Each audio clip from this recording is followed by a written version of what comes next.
What's up, YouTube? In this video, we're going to see RecalBox versus RetroPie. Now, I have tons of RetroPie images already out there, and I love RetroPie. You know, I've been tinkering around for it for a while now, and I have a really good handle on it. So if you don't know much about RetroPie, check out some of my previous videos.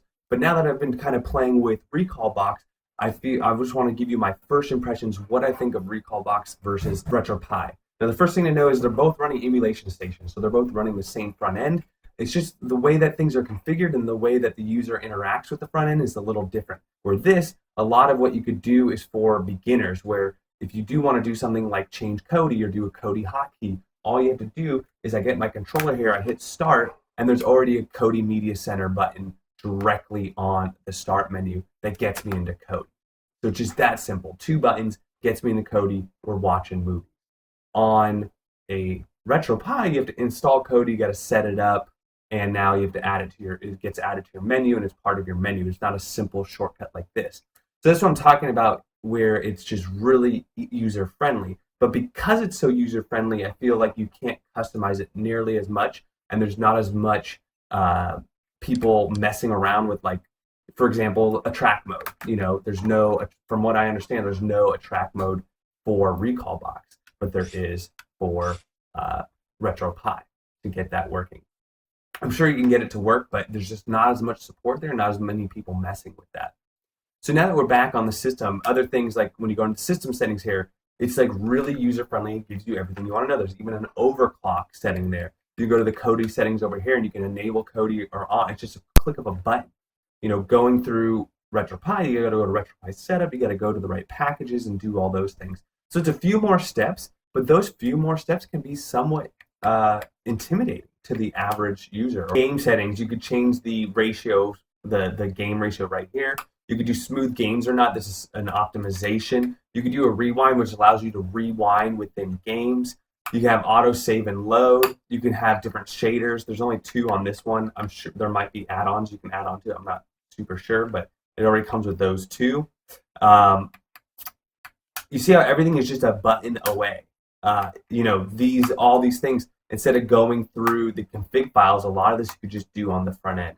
You can also go in the config files as well, but I'm just showing you how user-friendly it is. You see you get a lot more options here. The UI setting is actually fairly similar. But, you know, like the music, I can turn on and off the music that easily.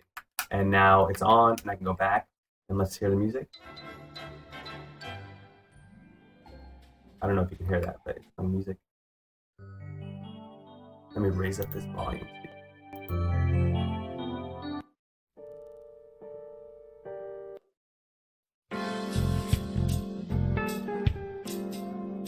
I guess you feel like cool and chill when you're playing Game Boy.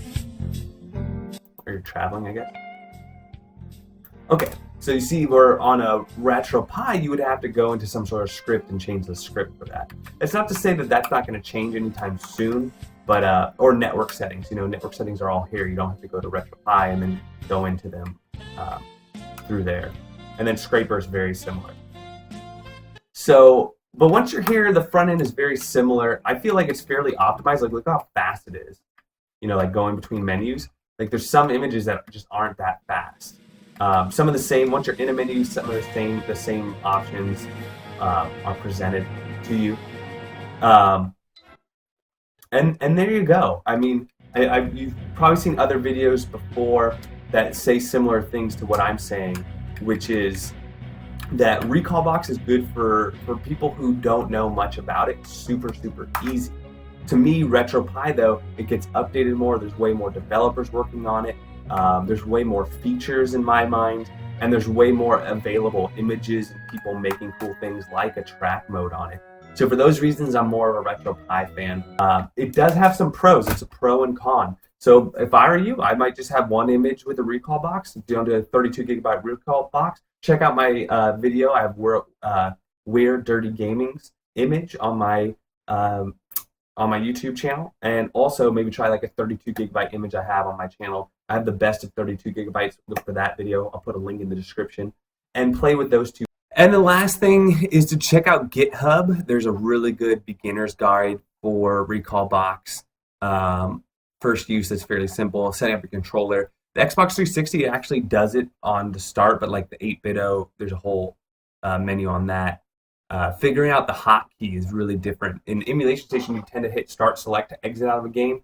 On RecalBox, you actually hit the hotkey, and the hotkey on an Xbox 360 controller is this little middle button right here. And let's just scroll down. I want to show you some of the so front end commands. So this is what they do.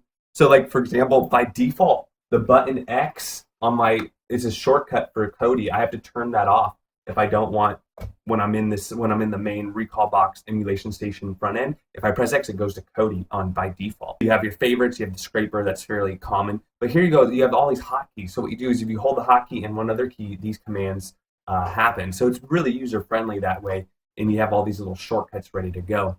RetroPie has similar ones as well, but through RetroArch. But this one just uses the hotkey, so a little different, maybe a little easier.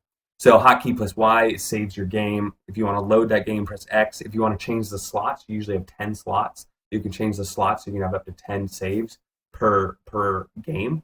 Then you have hotkey plus start. So instead of select start, it's hotkey and start to quit. Then you have hotkey and A, resets the game. Then you have hotkey plus B to get you into RetroArch. Same as the RetroPie, the RetroArch.